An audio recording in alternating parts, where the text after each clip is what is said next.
any investment involves risk. That's how markets work. But a market without rules is theft. And right now, regular investors in stablecoins and crypto aren't getting the baseline protections available in other financial markets. Count the ways that consumers can be cheated. No basic protections to protect against fraud. No review of cybersecurity. No audited financial disclosures. No protection against conflicts of interest. No cop on the beat to police market manipulation. There's not even any assurance that the other person on the end of a transaction isn't a terrorist, a money launderer, or a Russian oligarch on the sanctioned list. I understand the three of you may differ on how to regulate the crypto market, but addressing these kinds of risks will be your responsibility. So while Congress is working to set up guardrails on crypto, I urge you to use the tools you already have at your disposal to protect investors, to protect our financial system, and to protect our economy overall. Thank you. Hey, everybody, it's Eri from Tokyo. This is your cryptocurrency update from Japan, and that was the Senator Elizabeth Warren. Yeah, the Senate term is a 6-year term, and the next time she is up will be in November 2024 for a re-election. 33 of the 100 seats in the United States Senate will be up for that re-election at that time. I don't know. She's a tough cookie. She's going to be really fighting hard for the next couple of years against crypto. And this was really poignant. Dan Held tweeted out that these scam coins are getting crazy. Someone just shilled me 27 trillion supply, no supply cap, just one node, 25% of supply minted in the last 6 months, 1% of holders, only 30%. That's the US dollar. I had to laugh on that one. All right, everybody, let's get to it.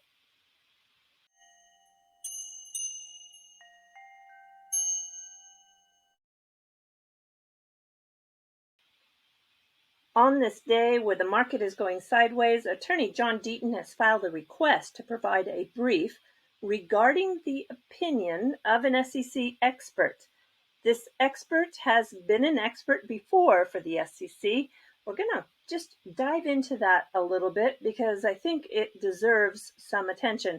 Also, 2 stories that I hope will provide a little bit of balance for all of those XRP holders. Now, I am definitely a person who is really positive on the use case of XRP, but there are also stories out there where people get a little ahead of themselves and start to speculate maybe a little too much. So I want to just pull back on the reins a little bit without casting a shadow or putting cold water on something. But I found a fellow person on Twitter, Wrath Economan. He had the same kind of feel I did on some recent stories. So yeah, I just want to share what I am thinking in being honest with you as a person who does a lot of research in this space. But first, let's take a look at the filing from Attorney John Deaton. Here we have it, filed May 21st, 5 pages. It is addressed to the Honorable Annalisa Torres. Now, Attorney John Deaton is asking to file a brief to the SEC's expert, Patrick B. Doody. The status that Deaton was granted is really to provide the court with a meaningful perspective so that the court may reach a proper decision. Mr. Doody, who is a proclaimed blockchain data scientist with expertise in forensic data analytics, he also does economic consulting. He's been retained by the SEC even in the past, where he was used in the SEC versus Telegram case. He submitted a 31-page report that you can find the link to in my Twitter feed. Attorney Deaton is asking for access to Mr. Doody's report and deposition testimony to see the opinions related to the users and purchasers of the digital asset XRP in the secondary market. You know, it wouldn't surprise me if this SEC expert didn't even talk to an XRP holder? Do you know that John has 3,252 affidavits from XRP holders from the US and abroad? Now, that is what I would call having expert opinion. Since the matter is pending, John is not going to comment, but he said that he would leave it to others, including the attorneys like James Filan and attorney Jeremy Hogan. And then there's Bill, which you can find on Twitter at Belisarius 2020, and of course, J.W. Verrett. Well, Jeremy Hogan thinks that the judge should grant John's motion because this is the exact issue she allowed him in for. James Filan, I don't see a comment yet, but I will keep looking. J.W. Verrett said in his tweet that Deaton should absolutely be given an opportunity to provide his perspective to the court. And Bill says on point, but he would DM Deaton a communication because he said that the SEC is maybe getting some ideas from all these tweets. Interesting comment. As an XRP holder, I feel so appreciative and grateful that John Deaton is there fighting not only for myself, but for the 67,000 holders of the digital asset XRP. Now, moving right along, I wholeheartedly agree with this tweet that came from Wrath of Kahneman yesterday. In this video that went viral, yes, take it with a grain of salt. I'm sure he has been searching like I have been for the last almost 4 years on the actual use case. We've never been able to track down anything material ever for this. And sometimes we get a little ahead of ourselves and a little wrapped up in the hype. And in this particular case, I think pull back on the reins just a little bit. And we need to really confirm exactly if XRP is being used in the on-demand liquidity solution. We need to really confirm exactly how that is happening, because I'm not sure that we have a real use case today. This video is over 2 years old, and so no doubt they've used on-demand liquidity, but if they are still using it today, that remains to be confirmed. And so 2 years in this space is a lifetime. So just be careful not to get too hyped. And the fact that he was with Swift over almost 20 years ago really doesn't mean anything. As a matter of fact, there are lots of ex-Swift employees that work for Ripple today. Why? Well, I think because they see the future with RippleNet and the use of the digital asset XRP is very bright. And that doesn't mean that we have some in with Swift at all. No, quite the contrary, actually.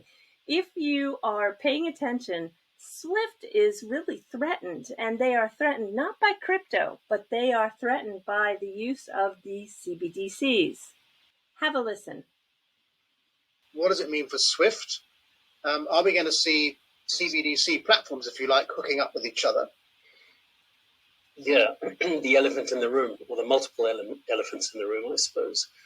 You know, the threat to Swift, CLS, and others are suggested as real. We do see Swift making moves towards, becoming a value exchange network versus just a messaging network, whatever that means. I mean, you'd have to completely rewire that entire plumbing for that to be so, but it's not necessarily altogether impossible, I'd suggest. But listen, the thread is there. Swift is involved in a lot of these projects as well, guys. So they're in the working groups, they're working on initiatives, they're trying to understand kind of what the opportunity is around this value exchange versus message exchange. But you will see Project Dunbar and MCBDC move into their next phases in the next few months. So you'll see more central banks getting involved, more observer banks getting involved. So this stuff is real. And I think, the appetite from the public sector to come together is in fact the big threat, because that's what we're seeing kind of more broadly.